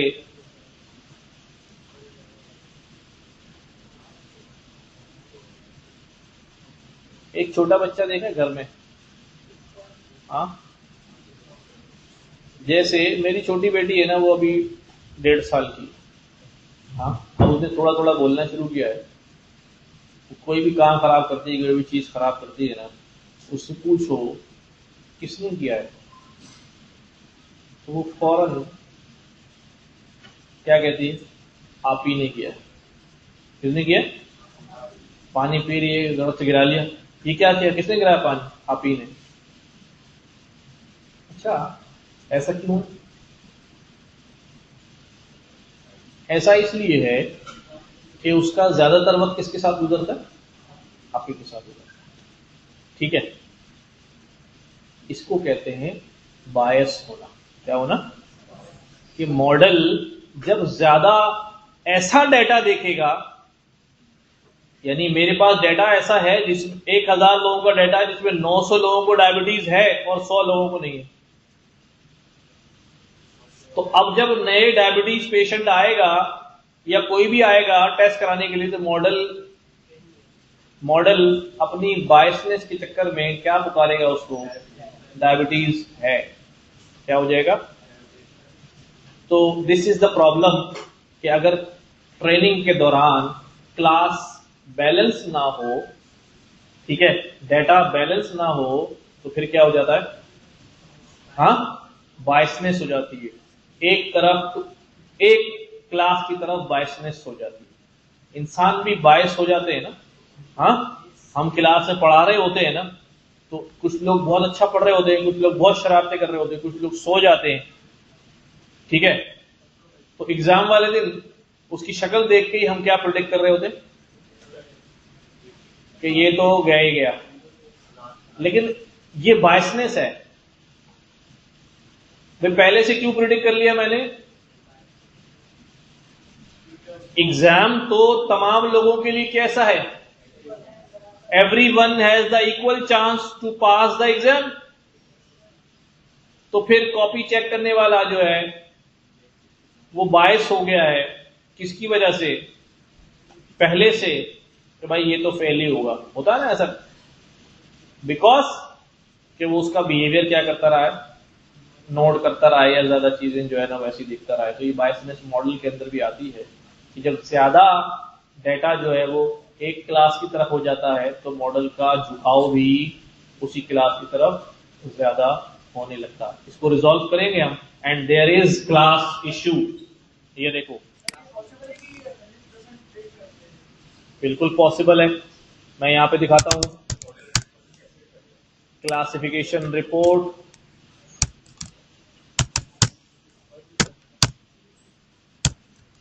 ये अगली क्लास में हम और अच्छे से पढ़ेंगे।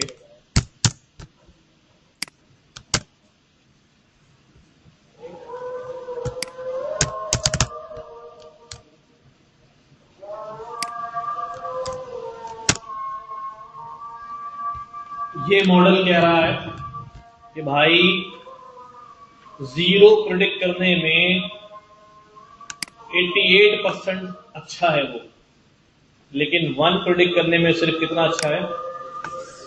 ऐसा क्यों है? अभी चेक करते हैं। इधर देखो, देखो देखो देखो देखो, अभी तो सिर्फ दिखा रहा हूं आउटकम डॉट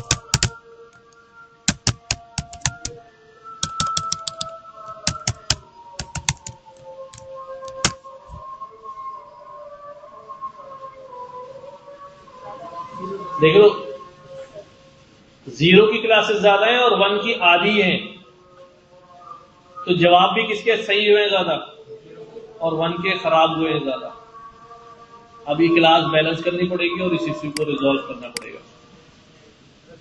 यहां पे नजर आ रहा है 0 की सपोर्ट में 401 रिकॉर्ड थे और 1 की सपोर्ट में 213 रिकॉर्ड है। 50-50 का फर्क है। ठीक है, चलो देखेंगे इसको अगली क्लास में।